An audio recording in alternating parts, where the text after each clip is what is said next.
¿Qué tal? Bienvenidos. Damos inicio a un nuevo capítulo de nuestro programa Actualidad Económica y Política. En esta noche queremos concentrar nuestra conversación en dos temas específicos. Uno, el tema valórico, y otro, el tema educacional. Y para conversar estos temas, hoy nos acompaña Monseñor Fernando Chumalí, arzobispo de Concepción, a quien damos nuestra cordial bienvenida. Muchas gracias por la invitación, don Víctor. Muy agradecido de estar en este canal. Bueno, vamos a entrar al área chica inmediatamente, vamos al tiro. Monseñor. Hace pocos días usted entregó a la publicidad su última carta pastoral, donde hace un análisis muy crítico desde el punto de vista social, político e inclusive económico de lo que está ocurriendo en nuestro país. Pregunta, ¿qué es verdaderamente lo que lo motiva a usted incursionar en este tipo de temas cuando habitualmente en otras cartas pastorales, digamos, era otra la línea editorial que usted emplea? Bueno, la verdad que yo estoy muy en contacto con las personas, con la gente. Yo recorro la región, conozco personas y no hay que ser muy inteligente para darse cuenta que estamos en un momento tremendamente complejo de la historia de Chile, porque no hay una analogía entre los grandes progresos económicos que se han hecho a nivel macro, que son efectivos. O sea, Chile es un país que ha crecido mucho, el Producto Interno Bruto, etcétera, pero sin embargo hay una brecha cada vez mayor y hay gente que pasa muchas dificultades, empezando por los propios estudiantes. Uno ve a los estudiantes cómo comen sopaipilla con ají a las 10 de la mañana y dice, esto no es un país desarrollado, ¿ya? Y por otro lado, ¿a quién lo atribuye? ¿Es consecuencia de qué? Bueno, y por otro lado, yo siento que hay un cierto malestar generalizado de que la gente no es feliz. Ahora, si usted me pregunta a qué le atribuyo yo eso, yo siento que la sociedad se concentró en una concepción del desarrollo meramente económica, una concepción economicista del desarrollo. Y el desarrollo es integral, de todo el hombre y de todos los hombres. Y yo se lo grafico de esta manera. Si a mí me lo han preguntado, ¿cómo veo yo la sociedad? Yo veo una gran pista atlética donde todos corren, compiten. Y algunos llegan antes, otros llegan después, algunos llegan antes haciendo zancadilla, pegando codazos, y va quedando gente en el camino, ¿ya? Entonces la idea, ¿se trata en la vida de competir a ese nivel? ¿O es mejor preguntarse cómo generamos una sociedad donde podamos llegar todos juntos, donde podamos sentarnos a la mesa? Y por otro lado, yo me doy cuenta que experiencias tan fundantes en la vida humana, como es la educación, como es la salud, como son las carreteras, las comunicaciones, etcétera, se salieron del foco del ser humano y se concentraron en la rentabilidad como el valor absoluto. Pero eso puede llevar a algunas diferencias al punto de generar una crisis en el país. Yo pienso que sí. Yo pienso que sí, porque hay un descontento de un grupo importante de la población que se siente muy desamparada frente a necesidades básicas. Por ejemplo, yo le pongo un solo ejemplo. En los años 80, el año 78, 80, cuando yo estudiaba en la universidad, habían 7 facultades de medicina. Hoy día hay 21. Lo mismo pasaba con odontología, con derecho, etc. Y sin embargo, la distribución de los servicios médicos, la distribución de la inteligencia, es tremendamente poco equitativa en Chile. O sea, todavía tenemos, por ejemplo, colegios donde no hay un joven que entre a la universidad. Es decir, el modelo económico, en muchos sentidos, no tuvo la capacidad de generar una igualdad, de generar una equidad con una perspectiva de grandes expectativas. Y eso evidentemente que ha generado una frustración. Yo siento que estamos cada vez más centrados en nosotros mismos, no tenemos un proyecto común como sociedad. Es decir, el otro no me resulta tan relevante como debiese ser. Hace pocos días atrás el ministro del Interior, en un evento que organizó ICARE, planteó lo siguiente, que me llamó también bastante la atención. Dijo, el país está en crisis, pero es una crisis focalizada y dolorosa. que abarca básicamente tres ámbitos: el eclesial, el empresarial y el político. ¿Comparte usted esa apreciación? Yo comparto en el sentido de que los medios de comunicación, digamos, muestran, y es su tarea, digamos, muestran el árbol que se cae. Y desde ese punto de vista no se aprecia los miles de árboles que se levantan frondosos, verdes. Uno ve en la mañana cómo la gente sale a trabajar, uno ve cómo los jóvenes quieren estudiar, cómo hacen esfuerzo para ingresar a la educación superior, etcétera. Y desde ese punto de vista yo tengo esperanza, ¿ya?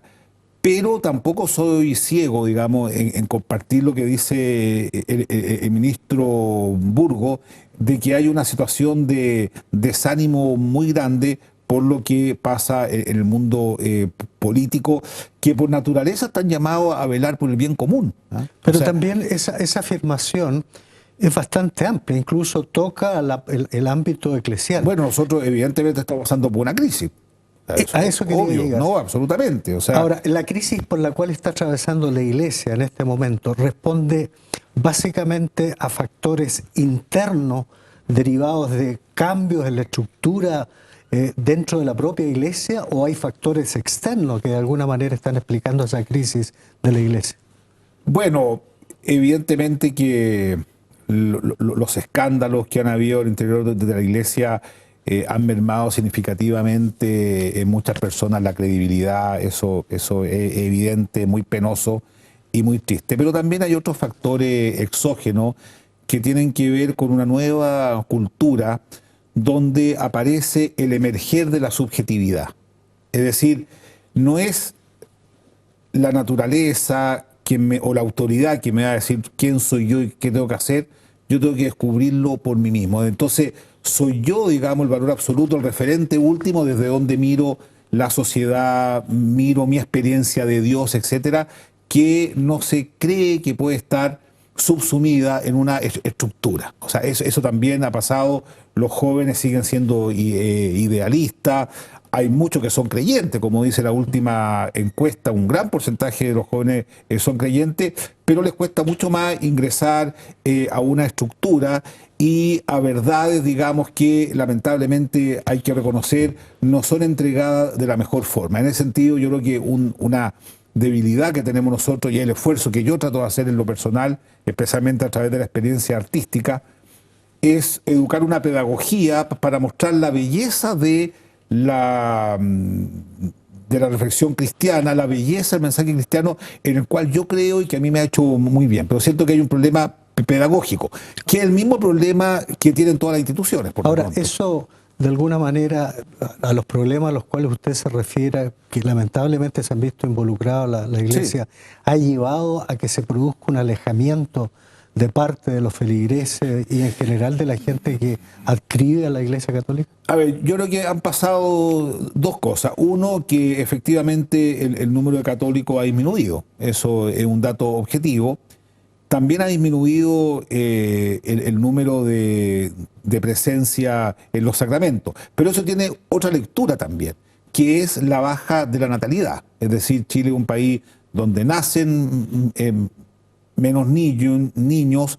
De hecho, del año 90 eran 160.000, hoy día vamos en 100.000.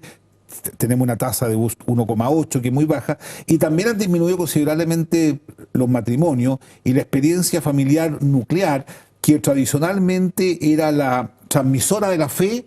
Eso se ha visto cada vez más dificultado por factores muy complejos, ¿ah? Como son la exigencia económica, la ausencia cada vez mayor de los padres en la casa, etcétera. Es decir, hay un cambio al cual nosotros lo tenemos que observar delicadamente, pero las personas siguen siendo religiosas, y lo que ha pasado también es que mucha gente le cree mucho a la gente en cuanto a sus obras sociales. Es decir, hay muchas personas que ven ahí un factor interesante de presencia con los más pobres, etcétera, y creo que ese es un camino que nosotros tenemos que recorrer, pero tiene que ir junto con la evangelización explícita, que a veces nos hace fácil. A propósito de lo que usted señala, es indiscutible que el avance científico, la tecnología, la información y el acceso a la información hace que la gente hoy en día tenga muy claros sus derechos, defienda sus derechos. Y esto ha generado evidentemente mayores y mejores demandas. No obstante, las estructuras de las instituciones no están al mismo ritmo de esas demandas. ¿No cree usted que esto también de alguna manera gatilla estos disconformismos que de alguna manera afecta también el problema de credibilidad, confianza y genera crisis? Bueno, justamente en la carta pastoral que usted mencionó y que leyó, yo hablo justamente sobre eso. Es decir, los ritmos hoy día son muy distintos.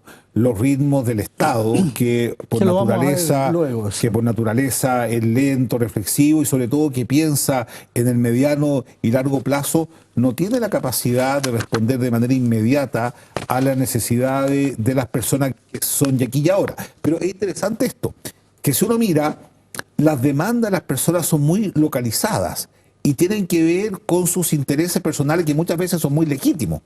Por ejemplo, cuando uno ve las personas que tienen problemas en la salud, con las pensiones, con la educación, etcétera. Pero lo que falta a mí entender es cómo integrar todas esas demandas en un gran proyecto de país. Y yo pienso que esa reflexión está ausente. ¿Y por qué está ausente? En mi opinión, porque hemos entrado en un gran pragmatismo en la manera de concebir la propia vida. De hecho, por ejemplo, en Chile, cuando uno compara qué ha pasado con el ingreso a la educación superior el año 80 y ahora, es un abismo de diferencia.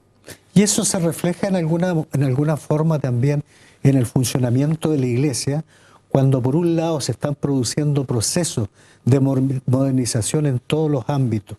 ¿Ha ido evolucionando la estructura de la Iglesia al mismo ritmo? Bueno, yo creo que esa pregunta se la hizo el Concilio Vaticano II en los años 65, de hecho ahora hemos cumplido 50 años, donde obviamente teníamos que repensar la Iglesia no como una estructura piramidal, sino que como una estructura circular, donde quienes tenemos más responsabilidades de orden teológico y pastoral estamos al servicio de las personas. De hecho, el antiguo derecho canónico, antes del año 81, hablaba de súbditos.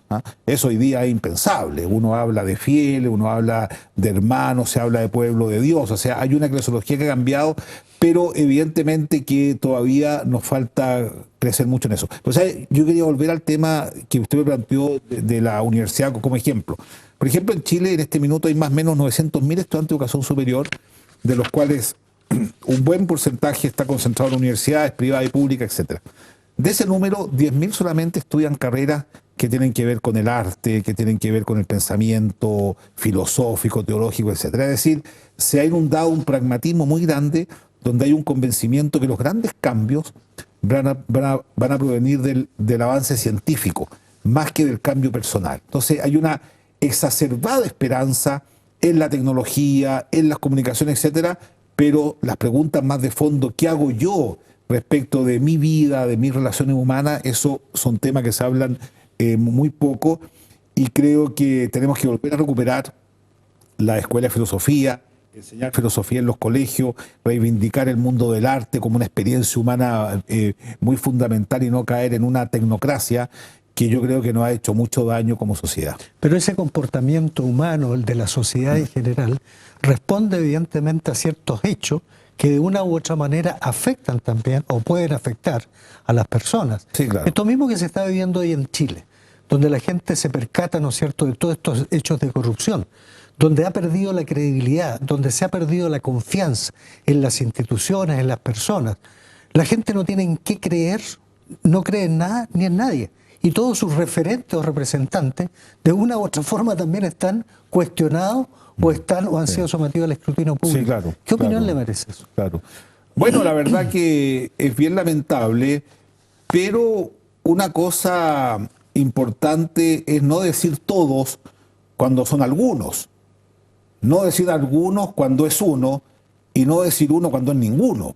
Es decir, hablar de todos a mí me parece que no corresponde Y esos algunos, lo que sí corresponde es que respondan adecuadamente. Ahora, la pregunta que uno se hace, ¿por qué una persona, sabiendo que hay actos ilícitos, lo hacen? Ese también es un problema de orden ético, filosófico importante, donde nos han hecho creer erróneamente que el fin justifica los medios, y el fin no justifica los medios. Los actos morales, éticos, tienen que ver con lo que yo hago y cómo lo hago. Y no todo lo que yo puedo hacer, debo hacer, y mucho menos debo pensar que puedo lograr bienes a través de un mal. Ahora, usted pregunta, ¿por qué pasó eso? Yo creo que pasó porque confundimos lo que son los bienes instrumentales de los bienes morales. Y muchas veces hemos convertido los bienes morales, que son las personas, en bienes instrumentales. Uno no puede pedirle a una persona que haga una boleta o una factura de actos que no se realizaron. Eso es usar a la gente. Eso es imposible hacer en una sociedad donde el centro no es mi objetivo, sino que el centro es la persona. Por lo tanto, en mi opinión, hay una tergiversación muy profunda de lo que son los fines y los medios, y eso es lo que ha llevado a la corrupción. Y entre paréntesis, la consecuencia más grave de la corrupción para mí es la pobreza. Pero ¿qué pasa, por ejemplo, cuando la sociedad, las personas en general también, comienzan a relativizar las cosas? Es un problema. Cuando evidentemente, pongo dos ejemplos para ser bien claro. Cuando, por ejemplo, se sabe, ¿no es cierto?, la opinión pública toma conocimiento que un exministro que tuvo que renunciar, ¿no es cierto?, cuando era diputado, presidente de una comisión, tenía negocios también, ¿no es cierto?, con una minera que era el Grupo Lusic, etcétera, etcétera. Y cuando se le pregunta, él no logra dimensionar que verdaderamente tras de eso podía haber una falta grave. O el caso que se conoció recientemente con el jugador de fútbol. Nos gusta la selección, todo lo que queramos. Pero la pregunta es, ¿qué hace la gente? La gente inmediatamente comienza a buscar acomodo, relativiza las cosas. Porque ya no se está hablando de que Vidal, ¿no es cierto?, cometió un delito, se habla de error. Claro. ¿No cree usted, monseñor, que ese tipo de situaciones, el relativismo, es causa también de alguna manera de todo lo que está pasando? Sí. A ver, bueno, yo escribo justamente en la carta, digo que nosotros nos preocupamos exacerbadamente de una inteligencia científica, exacerbadamente de ser buenos en matemática, en biología, etcétera. Pero hay otra dimensión de la racionalidad, que es la dimensión ética, que también es importante, y la estética. Y en ese sentido yo siento que la formación de la conciencia moral se ha ido empobreciendo paulatinamente.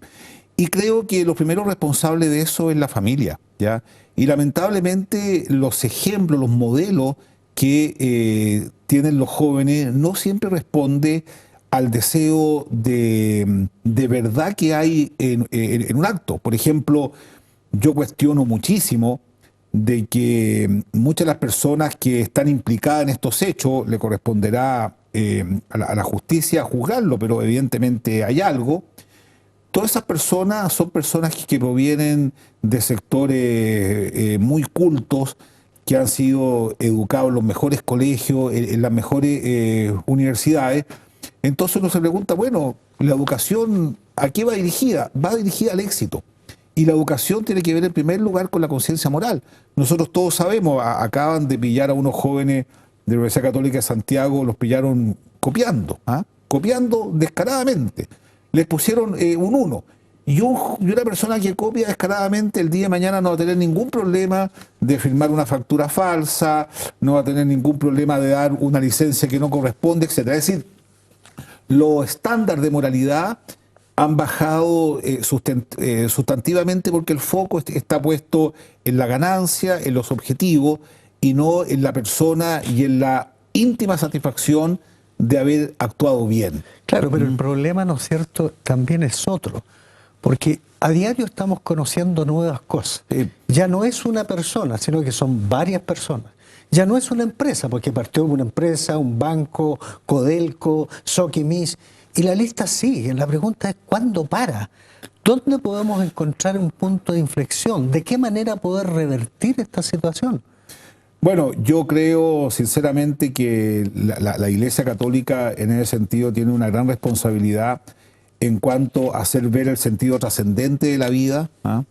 En hacer ver que los actos que nosotros realizamos tienen una gran connotación social. De hecho, todos esos actos que usted cuenta responden al más estricto individualismo, ¿ah? Al más estricto individualismo, y creo que la Iglesia ayuda, en general la experiencia religiosa ayuda a decir que somos parte de una comunidad y todo lo que yo haga tiene un impacto en otros.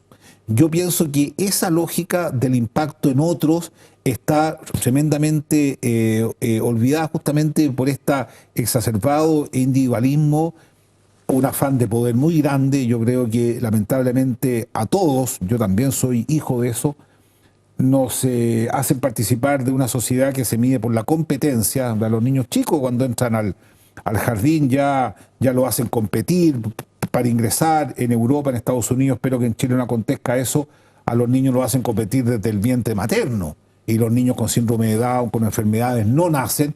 Entonces, en una sociedad de la competencia, la experiencia del compartir queda relegada a un segundo plano, y también son relaciones muy instrumentalizadas, las relaciones personales, ¿ya? Y creo que volver a recuperar al hombre en su misterio, el valor del otro en cuanto otro, volver a recuperar otras experiencias de la vida que son muy fundamentales, como es el compartir, hablar de la experiencia humana del amor. Creo que son realidades que tenemos que recuperar frente a este pragmatismo. ¿Y qué rol le cabe, por ejemplo, a las autoridades? Bueno, yo creo que las personas esperan mucho de nosotros, y con justa razón, ¿ya? Es decir, una autoridad no solamente es alguien que cumple con su rol, sino que también se presenta como un modelo. Fíjese que en el libro de Ética en la Empresa que escribí con el profesor Nicolás Maclouf, había un estudio muy interesante en Francia que decía: los funcionarios de una institución, ¿a quién siguen en primer lugar? ¿Cuáles son las razones por las cuales actúa de esta manera u otra? Y fíjese que la primera razón, el primer modelo para actuar es el jefe directo. Es impresionante eso. En segundo lugar es el ambiente de trabajo, qué sé yo. En cuarto lugar, la moralidad pública. Y en último lugar, por razón económica. Cuando alguien corrompe, es corrompido, es porque lo que ha visto en su modelo superior, es un modo de actuar. ¿Y cómo se rompe eso? Bueno, en primer lugar, con un reconocimiento de lo que significa el impacto para el otro de las acciones que uno realiza. Usted en su carta pastoral, es la última, destaca un hecho que me llamó bastante la atención. Dice: el país, la sociedad, carece de un proyecto. No existe un proyecto país, no existe un proyecto de sociedad. ¿Usted cree que de alguna manera eso responde a que tanto las autoridades como la sociedad está concentrado particularmente en problemas o buscar soluciones mediáticas más que estar pensando visionariamente? ¿O Bueno, a quién lo atribuye? Digamos? Yo tengo la impresión que una reflexión en profundidad respecto de la sociedad que queremos hacer no existe. Yo creo que en Chile tenemos una gran carencia de intelectuales, de personas que vayan iluminando el rumbo de lo que va pasando. Y pienso que hoy día, digamos, el inmediatismo frente a las situaciones se ha marginado esa reflexión. Por ejemplo, si usted me pregunta a mí cuál es el gran tema de Chile, pensando en 20, 30, 40, 50 años más, yo creo que el problema de la natalidad y el problema de la migración y el tema de los ancianos. O sea, si nosotros vamos con este paso de natalidad, con el aumento de las expectativas de vida, que en Chile es un país que no tiene nada que envidiarle a muchas partes de Europa, el año 2025, es decir, estamos a 10 años, el número de ancianos mayores de 65 años va a ser igual al número de jóvenes entre 0 y 15 años. ¿Cuál es la conclusión de eso? No va a haber ninguna capacidad de cuidar a los ancianos en Chile. ¿Y qué va a pasar? Va a pasar que va a haber migración. O sea, lo que está pasando en Italia hoy día en Europa, va a pasar en Chile en 20 años más. ¿Y cómo nos preparamos para eso? Ese es un proyecto de país. Otro proyecto de país es, por ejemplo, que no puede ser la educación un producto que se transe en el mercado. Y lamentablemente eso es lo que pasa. A mí me duele mucho cuando una semana antes de que los jóvenes dan la PSU, lleno de ilusiones para entrar a la universidad, aparecen los rankings de qué va a ganar cada persona según la carrera que estudia. Le voy a dejar puesta la siguiente pregunta porque vamos a ir a la pausa. ¿Usted cree que lo mismo que está planteando, esa ausencia de ese proyecto país, sociedad, responde a que las autoridades se están preocupando exclusivamente de la solución de los problemas inmediatos? Claro. ¿O se está muchas veces legislando o tomando decisiones pensando en la presión de la calle y de la galería? Puede pasar también. Ok, vamos a ir a una pausa y ya regresamos.